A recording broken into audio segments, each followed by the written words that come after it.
신약성경 탐험 제7과 옥중서신 데살로니가 전후서 목회서신.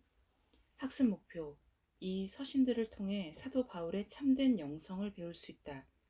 어떤 교회가 목사를 청빙하게 되었다. 한 장로가 교인들이 어떤 목사를 원하는지 알고 싶어서 아래의 글을 지원서처럼 재직위원들 앞에서 읽었다. 재직위원 여러분, 목사를 청빙한다는 소식을 듣고 지원서를 보냅니다. 저는 여러분들이 인정할 만한 자격을 갖추었다고 생각합니다. 설교도 잘할 수 있고 저술가로도 이미 성공을 했습니다. 사람들로부터 교회 경영을 잘한다는 말도 들었습니다.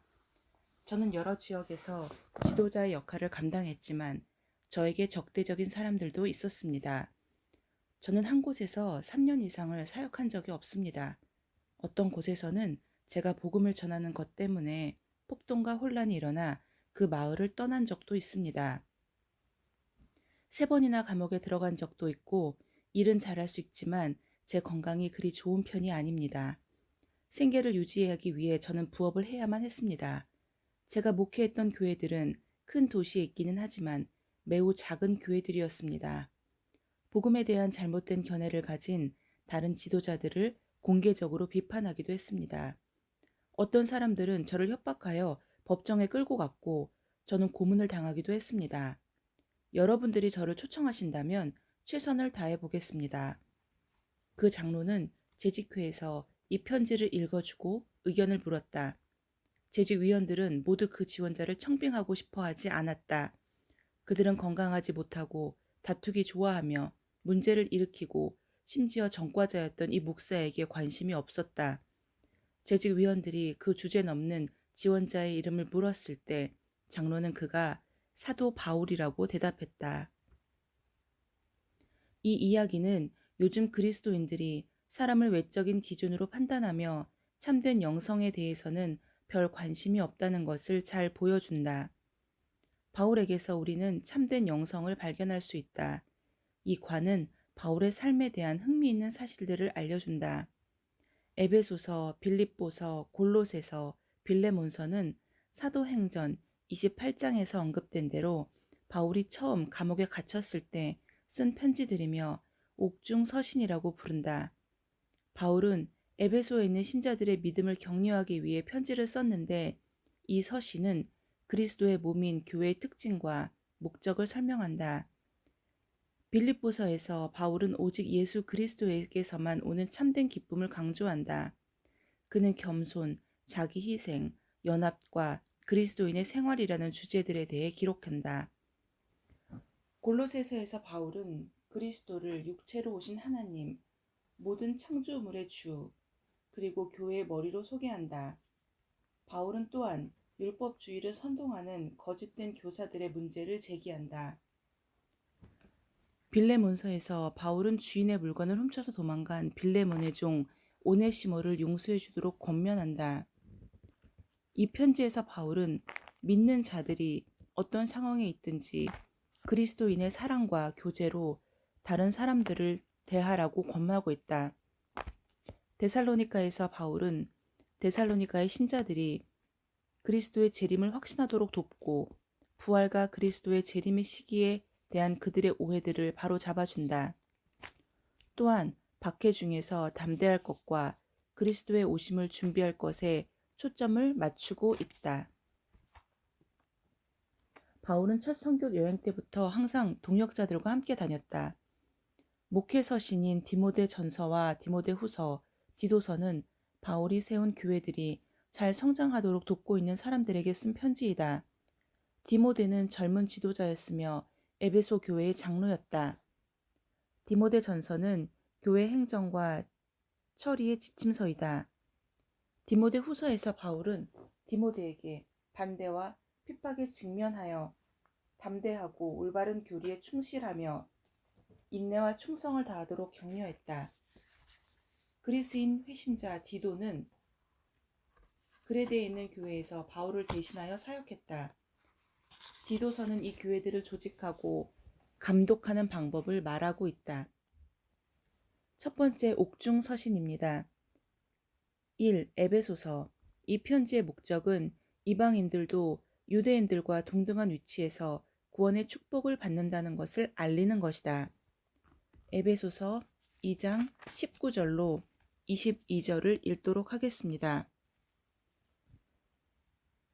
그러므로 이제부터 너희는 외인도 아니요 나그네도 아니요 오직 성도들과 동일한 시민이요 하나님의 권속이라. 너희는 사도들과 선지자들의 터 위에 세우심을 입은 자라. 그리스도 예수께서 친히 모퉁이 돌이 되셨느니라. 그의 안에서 건물마다 서로 연결하여 주 안에서 성전이 되어가고 너희도 성령 안에서 하나님이 거하실 처소가 되기 위하여 그리스도 예수 안에서 함께 지어져 가느니라. 이어서 3장 6절입니다. 이는 이방인들이 복음으로 말미암아 그리스도 예수 안에서 함께 상속자가 되고 함께 지체가 되고 함께 약속에 참여하는 자가 됨이라. 아멘. 이전에 이방인들이 구원을 받은 것에 대한 견해는 어떠했는가? 2장 11절로 12절입니다.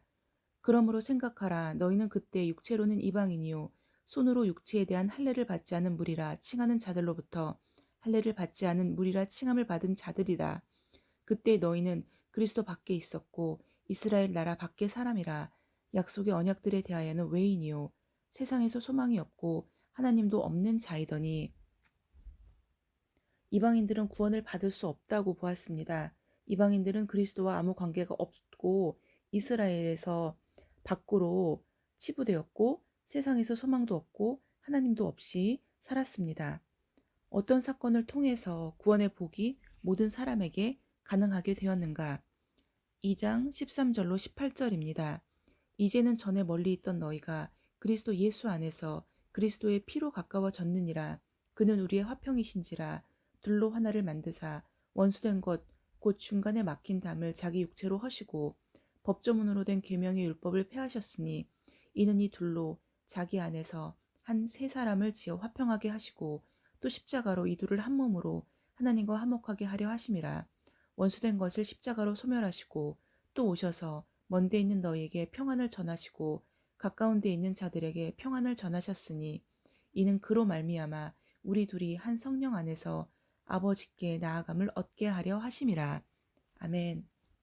그리스도가 그의 몸으로 미움의 담을 허셨고 그리스도의 죽음으로 유대인과 이방인 사이에 막힌 담을 헐고 둘을 화해하게 하여서 하나가 되었습니다. 또 십자가로 이 둘을 한 몸으로 하나님과 화목하게 하셨습니다. 에베소서 3장 14절로 19절에 나오는 바울의 기도에서 그리스도인들이 누릴 수 있는 구원의 복을 전해보라.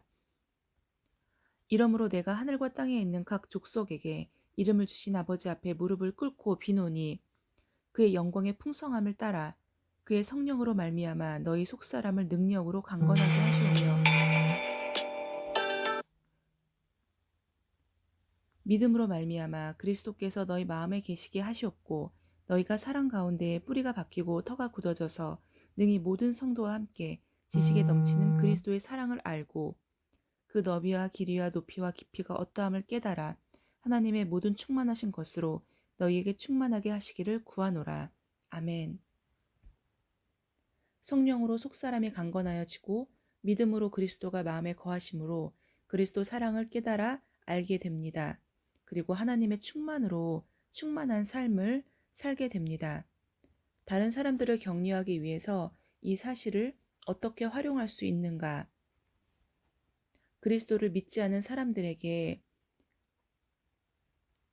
어떠한 지금 세상에서의 두려움 혹은 질투, 이기심, 시기심 이런 것들 때문에 혹은 가정의 불화나 또 개인적인 어떤 욕심 때문에 평안의 복을 누리지 못하는 사람들에게 그리스도를 믿음으로써 그리스도가 마음에 거하시면 그리스도의 사랑을 깨달아 알게 되고 마음의 평안함을 얻고 하나님의 충만으로 충만하게 된다는 사실을 알릴 수 있을 것입니다.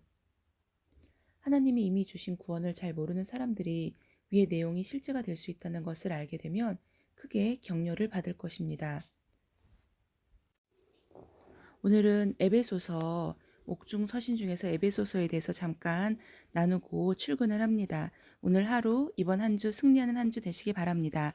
샬롬.